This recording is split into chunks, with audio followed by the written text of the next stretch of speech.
वर्तमान मु प्रथमाष्टमी विषय रे किछि कहबाक चाहूछि।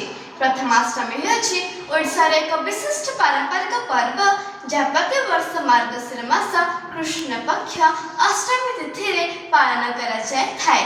एही दिन घर ज्येष्ठ संतानर दीर्घायु सुख और समृद्धि पाई विशेष पूजा अर्चना करा जाय थाए। प्रथमाष्टमी पर्वर अनेक सामाजिक और सांस्कृतिक महत्व रही, जेपरिकी ओडिया संस्कृति रे घर ज्येष्ठ संतान को वंशर प्रमुख उत्तराधिकारी भावे गणना करा जाय थाए। सेमाने परिवारर दायित्व और परंपरा को आगक बढ़ाइबारे मुख्य भूमिका ग्रहण करथांती। एही पर्व रे मामू घरर भूमिका अत्यंत गुरुत्वपूर्ण। मामू निज भणजा व भाणीजी पाई नुआ पोशाक एवं सुस्वादु पिठा आनी थांती, जहाँ स्नेह और आशीर्वादर प्रतीक अटे।